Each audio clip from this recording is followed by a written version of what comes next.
તમામ મીડિયા મિત્રો અહીં ઉપસ્થિત રહ્યા તે બદલ આપ બધાનો ખૂબ ખૂબ આભાર। આજે એક એવા મુદ્દા ઉપર ચર્ચા કરવી છે કે આજે જોવા જઈએ તો દાહોદના છોટાઉદેપુરના છેવાડાનો જે સાચો આદિવાસી છે એ આદિવાસી પોતાના પ્રમાણપત્રો પ્રમાણિત કરવામાં અથવા તો કહી શકાય પુષ્ટિ કરવામાં પગના તળિયા ઘસી નાખે છે, પરંતુ એને એસટીનું યોગ્ય પ્રમાણપત્ર મળતું નથી। છતાં પણ એવા વ્યક્તિઓ જે જાદુગર છે અને એ જાદુગરો આજે એસટીના ખોટા સર્ટિફિકેટ ઉપર નોકરી પણ મેળવી લે છે અને જે સરકારી સહાય છે એ સહાયના લાભો પણ મેળવી લે છે।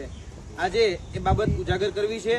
ખાસ કરીને જોવા જઈએ તો અમારી સામે એક જ પિતાના 2 પુત્રો, જેમાંથી એક પુત્ર ઓબીસીના સર્ટિફિકેટ ઉપર 2015ની જે રેવન્યુ તલાટીની જે પરીક્ષા હતી એ રેવન્યુ તલાટીની પરીક્ષા જામનગર પોસ્ટિંગ સાથે એ વ્યક્તિ પાસ કરે છે।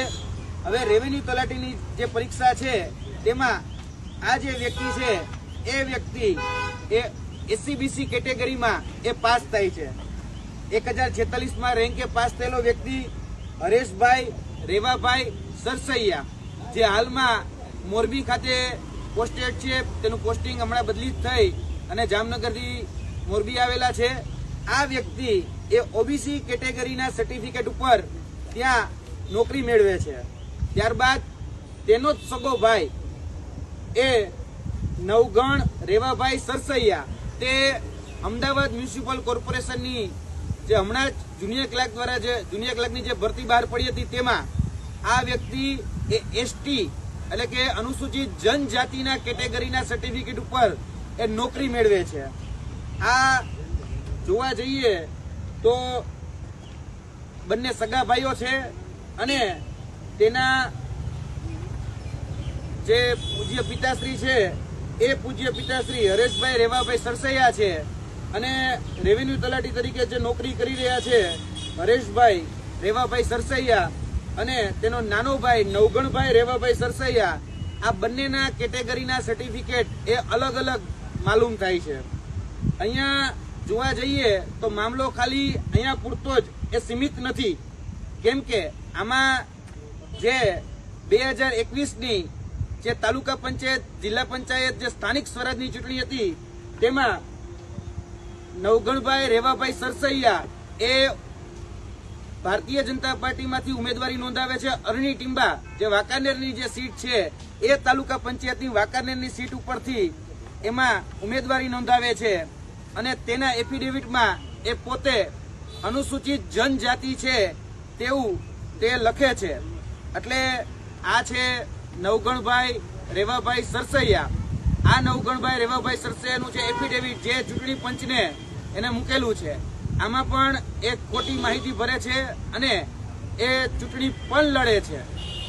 તેની સાથે સાથે એક બાપના 2 સગા દીકરા નવગણભાઈ રેવાભાઈ સરસૈયા, વિક્રમભાઈ રેવાભાઈ સરસૈયા, એ બંને જુડવા ભાઈઓ છે અને આ જે જુડવા ભાઈઓ છે એ જુડવા ભાઈઓ જે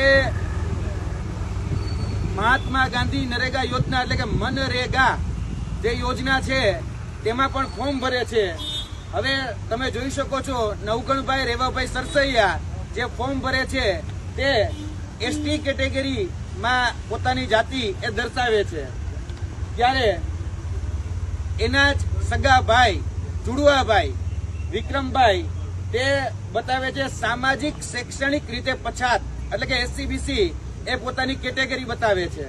ત્યારબાદ એના જ ત્રીજા ભાઈ સરસૈયા પ્રવીણભાઈ એ સામાજિક શૈક્ષણિક રીતે પછાત એ પોતાની કેટેગરી એ દર્શાવે છે।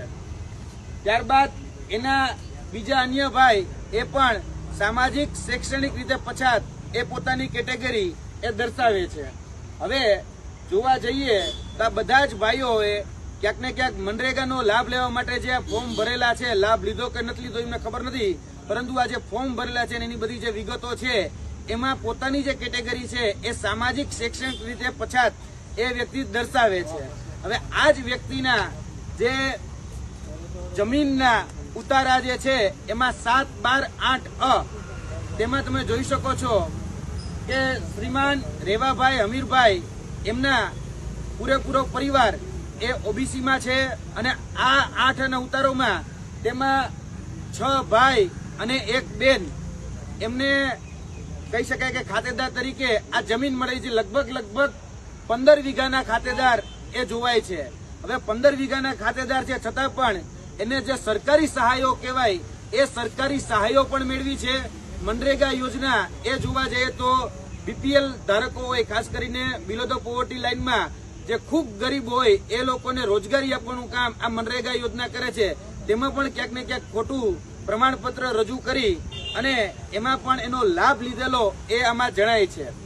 હવે જોવા જઈએ તો ક્યાંક ને ક્યાંક આ જે ખોટા પ્રમાણપત્રો છે એ ખોટા પ્રમાણપત્રોની તપાસ જે અમદાવાદ મ્યુનિસિપલ કોર્પોરેશન એએમસી ને જુનિયર ક્લર્કની જે ભરતી થઈ એમાં કોઈ જ જાતની તપાસ કરવામાં નથી આવી. તેની સાથે સાથે જે ચૂંટણી અધિકારી છે 2021ની અરણી ડિંબા સીટ ઉપરથી જે વ્યક્તિ વાંકાનેરમાં ચૂંટણી લડ્યા તેમાં ચૂંટણી પંચે પણ દરકાર નથી કરી કે આનું આદિજાતિ અનુસૂચિત જે જનજાતિ છે એનું સર્ટિફિકેટ યોગ્ય છે કે નહીં એ તપાસ નથી કર્યું. એટલે એસટી કેટેગરીનું સર્ટિફિકેટ એ ખોટું છે એની તપાસ એ ચૂંટણી પંચે પણ નથી કરી અને તેની સાથે સાથે જે ભરતી બોર્ડ છે એ ભરતી બોર્ડે પણ નથી કરી. હવે જોવા જઈએ તો આ નવગણભાઈ રેવાભાઈ સરસૈયા આ ફક્ત એક ઉદાહરણ છે. અમદાવાદ મ્યુનિસિપલ કોર્પોરેશનની અંદર જે એસટી કેટેગરીના માધ્યમથી જે લોકો વર્તમાનમાં નોકરીએ લાગ્યા છે તે તમામની તપાસ થવી ખૂબ જરૂરી છે. કેમ કે આમાં બીજા અન્ય ઉમેદવારો પણ ખૂબ શંકાના દાયરામાં છે. કેમ કે આ વ્યક્તિ જે છે એટલે કે નવગણ રેવાભાઈ સરસૈયા એ નથી ઉમરગામથી લઈને અંબાજી સુધીનો વ્યક્તિ કે નથી એ સૌરાષ્ટ્રના ગીર બરડો કે આલેચમાં રહેતો વ્યક્તિ, એટલે કે આદિવાસી વિસ્તારમાં પણ નથી અને આદિવાસીના કહી શકાય કે સીધી લીટીના કોઈ વારસદારમાં હોય તો વારસાઈમાં કે લોહીના સંબંધમાં પણ આ વ્યક્તિ નથી. અને એવું તો બિલકુલ ન બની શકે કે એક વ્યક્તિ ઓબીસીના સર્ટિફિકેટ ઉપર રેવન્યુ તલાટીમાં લાગે અને એક વ્યક્તિ એસટી કેટેગરીના સર્ટિફિકેટ ઉપર જુનિયર ક્લર્ક ઉપર લાગે.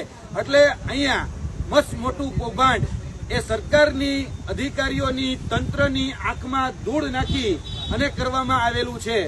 આ વ્યક્તિની સાથે સાથે બીજા જે અન્ય ઉમેદવારો જે છે એ અમદાવાદ મ્યુનિસિપલ કોર્પોરેશનની અંદર જે લાગેલા આ ભરતીમાં એટલે કે જુનિયર ક્લર્કની ભરતીમાં તેમજ અન્ય જો ભૂતકાળની ભરતીઓમાં તપાસ કરવામાં આવશે તો 100 કરતા વધારે એસટી કેટેગરીના ખોટા સર્ટિફિકેટ ઉપર લાગેલા એ તમામ કોર્પોરેશનની અંદર ભરતીઓમાં જે લોકો લાગ્યા છે ને ખાલી એસટી કેટેગરીના સર્ટિફિકેટ ક્રોસ વેરીફાઈ કરવામાં આવે ને તો 100 કરતા વધારે ખોટા એસટી કેટેગરીના સર્ટિફિકેટ ઉપર લાગેલા એ તમામ એ ઉમેદવારો તમને જોવા મળશે. આ એક દાખલો અમે ઉજાગર કર્યો છે.